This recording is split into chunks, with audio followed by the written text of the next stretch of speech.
हर जगह ईमानदार और बेईमान लोग रहते हैं। बहुत दूर देश में कंचनापुर नाम का एक गांव था। वहाँ भी रहने वाले कुछ लोग ईमानदार और कुछ लोग बेईमान थे। एक दिन गांव में साधुओं की एक टोली आई। सुनो सुनो सुनो गांव वालों, आज से 7 दिन बाद अमावस्या है और उसके 15 दिन बाद पूर्णिमा। आने वाली अमावस्या और पूर्णिमा के बीच किसी दिन गांव में बारिश होगी और ये कोई साधारण बारिश नहीं है, ये जादुई बारिश है।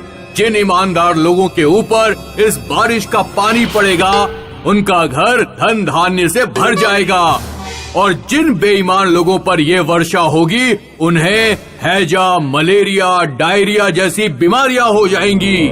साधु की बात सुनते ही पूरे गांव में हड़कंप मच गया। सारे ईमानदार लोग खुशी से नाचने लगे और सभी बेईमान लोग डर के मारे कांपने लगे। गांव में कल्लू नाम का एक दुकान वाला रहता था। कल्लू की गांव में सबसे बड़ी दुकान थी। उसकी दुकान पर हर चीज मिल जाती थी, लेकिन कल्लू हर सामान महंगा बेचता था। भैया एक टूथपेस्ट देना। लो 115 रुपए। लेकिन इसमें तो 100 रुपए लिखे हैं। लेना हो तो लो वरना बाजार से ले आओ। बाजार जाने में किराया और समय खराब होता था, इसलिए मजबूरी में गांव के लोग कल्लू से ही सामान खरीद लेते थे। जब कल्लू को पता लगा कि गांव में जादुई बारिश होने वाली है जिसमें भीगने पर बेईमान लोगों को हैजा, मलेरिया जैसे रोग हो जाएंगे, तो कल्लू घबरा गया। वो भागता हुआ साधुओं की टोली के पास पहुंचा और बोला, साधु बाबा, अमावस्या और पूर्णिमा के बीच जादुई बारिश किस दिन होगी वो निश्चित दिन बता दीजिए। फिर उस दिन हम घर से बाहर नहीं निकलेंगे और बारिश से बच जाएंगे। निश्चित दिन किसी को भी नहीं पता बेटा। अमावस्या और पूर्णिमा के बीच किसी भी दिन बारिश हो सकती है और फिर तुम घर पर रहकर भी उस बारिश के पानी से बच नहीं पाओगे, क्योंकि बारिश इतनी तेज होगी कि घरों की छतें भी टपकेंगी। बाबा, बारिश से बचने का कोई उपाय तो होगा? जादुई बारिश से बचने का उपाय है जादुई छतरी। जादुई छतरी? हाँ। लेकिन ये छतरी मिलेगी कहाँ? तुम्हारे गांव के सबसे ऊंची वाली पहाड़ी पर एक ऋषि तपस्या कर रहा है, उसी के पास तुम्हें छतरी मिलेगी। कल्लू और गांव के कुछ और बेईमान लोग सारा काम धंधा छोड़कर ऊंची पहाड़ी की ओर निकल पड़े। तुम क्या करते हो भैया?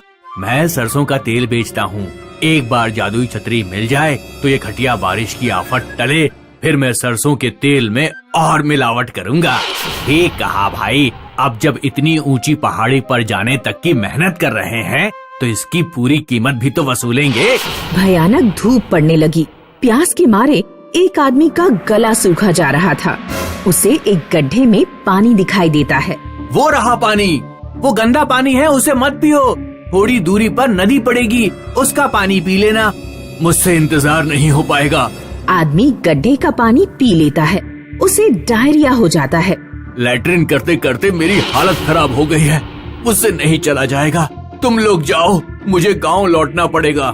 अब 2 ही लोग बचे थे। वे पहाड़ी पर चढ़ाई शुरू करते हैं।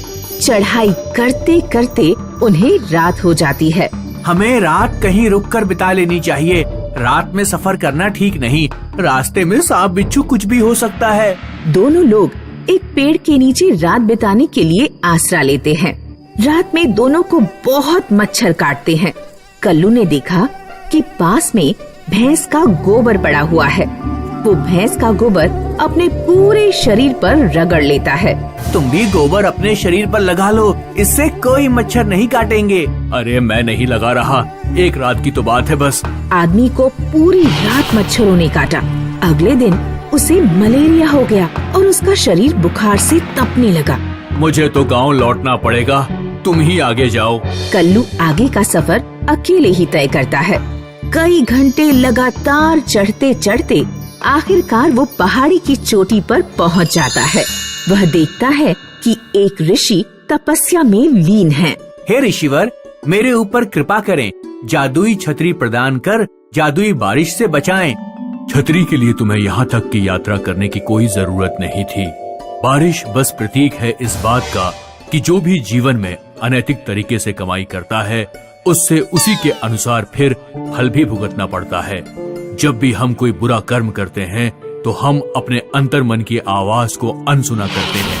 फिर यही मन हमें समय समय पर बताता रहता है कि हमें अपने बुरे कर्मों का फल मिलेगा। इसी से भय पैदा होता है। अभी ये संकल्प लो कि जीवन में कभी किसी के साथ धोखाधड़ी और बेईमानी नहीं करोगे। तुम्हारा ये संकल्प ही तुम्हें बारिश से बचाएगा। यही तुम्हारी जादुई छतरी है। तब कल्लू को अपनी भूल समझ में आती है। वह गांव लौटकर नैतिकता पूर्वक ईमानदारी से अपना जीवन बिताने लगता है। और फिर एक दिन गांव में जादुई बारिश होती है। कल्लू उसमें बहुत खुश होकर नहाता है। इस बारिश ने मेरे मन से अनैतिकता, लोभ और बेईमानी का जो मैल था उसे पूरी तरह साफ कर दिया है। शिवपुर गांव में रूपा अपने माता पिता के साथ रहती थी। रूपा के पिता भानु सिंह गेहूं की खेती किया करते थे। उनके घर एक बैल था जिसे वो लोग भोला कहकर बुलाते थे। रूपा भोला को अपने भाई की तरह प्यार करती थी। माँ, भोला के लिए चारा डाल दो, बेचारा कब से भूखा है। रूपा के पिता भगवान शिव के भक्त थे। वे रोजाना नहा धोकर सबसे पहले मंदिर जाते। मंदिर जाकर वे शिवलिंग पर जल चढ़ाते, प्रार्थना करते और शिवलिंग के सामने बैठकर कुछ देर ध्यान भी किया करते। गांव के कुछ लोग भानु सिंह की श्रद्धा का मजाक उड़ाया करते थे। अरे भानु सिंह, ये क्या औरतों की तरह रोजाना मंदिर भागते रहते हो और पागलों की तरह मूर्ति के सामने बैठे रहते हो? अरे हमारे साथ आओ, जुआ खेलो, बोतल पियो, कुछ मर्दों वाले काम करो। देखो धनु भाई, मैं मर्दों वाले काम किए बिना ही खुश हूँ। और रही बात पूजा पाठ की, तो मेरी भगवान शिव में बचपन से श्रद्धा है। यही श्रद्धा मुझे जिंदगी की चुनौतियों का सामना करने की शक्ति देती है। धनुराम को भगवान के प्रति भानु की अगाध श्रद्धा देखकर बहुत जलन होती थी। किसी न किसी दिन मैं इसका भगवान के प्रति विश्वास तुड़वा कर ही रहूंगा। मंदिर से लौटने के बाद भानु सिंह अपने बैल भोला के साथ खेत पर जुताई करने जाता था। रूपा भी साथ में जाती थी। रूपा के पिता जब खेत की जुताई करते तो रूपा भोला के ऊपर बैठ जाया करती थी। भोला बहुत मजबूत था। वो रूपा को अपनी पीठ पर बैठाकर भी आसानी से खेत की जुताई कर देता। दोपहर में रूपा की माँ खेत पर खाना लेकर आ जाया करती थी। रूपा, तू भी पिताजी के साथ खाने बैठ गई। इतनी देर से भोला की सवारी कर रही है। अब उसे जाकर थोड़ा पानी भी पिला दे, बेचारा प्यासा होगा। रूपा भोला को पानी पिलाने चली जाती है। रूपा बड़ी हो रही है, अब हमें उसकी शादी पर विचार करना चाहिए। मैंने ढोलकपुर गांव में एक लड़का देख रखा है। लड़के के पिता सरपंच हैं, बहुत ईमानदार आदमी हैं। लड़का भी बिल्कुल उन्हीं पर गया है। अगले दिन ढोलकपुर गांव के सरपंच भानु सिंह के घर आते हैं तो पूरे गांव में भानु सिंह की चर्चा होने लगी। सरपंच के परिवार को रूपा पसंद आ जाती है और वे लोग 4 महीने बाद शादी करने को कहकर वापस चले जाते हैं। 4 महीने में हम शादी की तैयारियां कैसे कर पाएंगे? फिक्र मत करो, कुछ ही दिनों में मैं और भोला मिलकर खेत की जुताई कर देंगे। 2-3 महीने में फसल कट जाएगी। फसल बेचकर पैसों का इंतजाम हो जाएगा।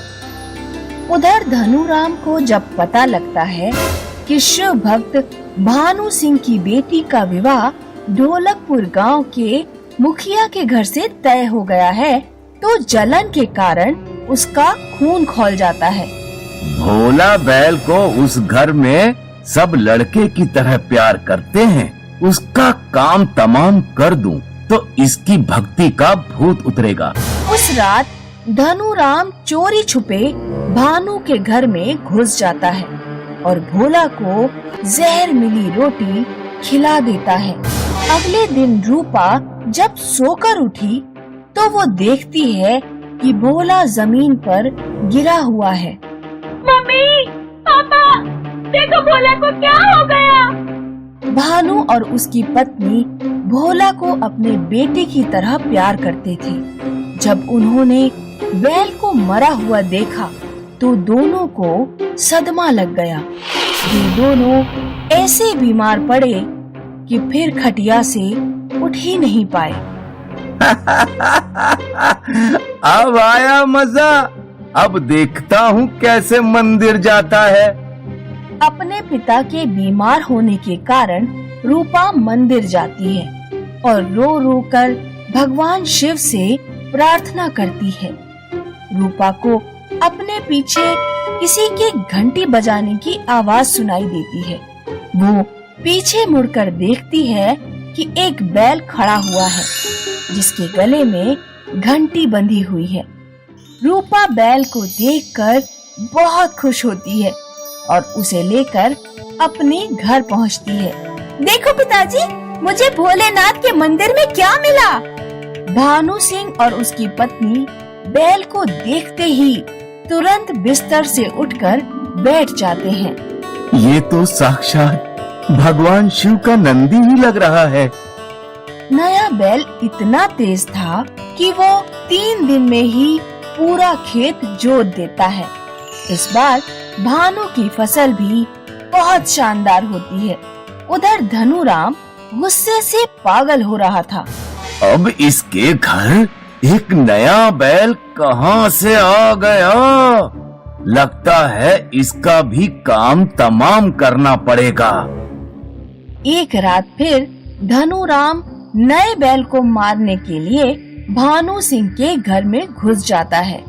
बैल जैसे ही देखता है कि कोई अनजान आदमी उसके पास आ रहा है, वो तुरंत अपनी गर्दन हिलाकर घंटी बजा देता है।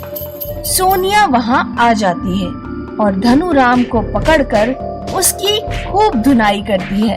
पूरा गांव इकट्ठा हो जाता है। मुझे माफ कर दो भानु। भगवान के प्रति तुम्हारी श्रद्धा देखकर मैं ईर्ष्या से पागल हो गया था। तुम्हारे भोला को मैंने ही मारा था, लेकिन अब मैंने अपने कर्मों का फल भुगत लिया। मैं समझ गया कि मेरे बुरा चाहने से किसी का बुरा नहीं हो सकता। होता वही है जो भगवान चाहता है। इस बार मैं तुझे माफ कर देता हूँ, लेकिन ऐसी गलती दोबारा मत करना। तुम्हारा दिल बहुत बड़ा है भानु सिंह। धनु सिंह सुधर जाता है। कुछ महीनों बाद रूपा के माता पिता पूरे धूमधाम से रूपा की शादी करते हैं।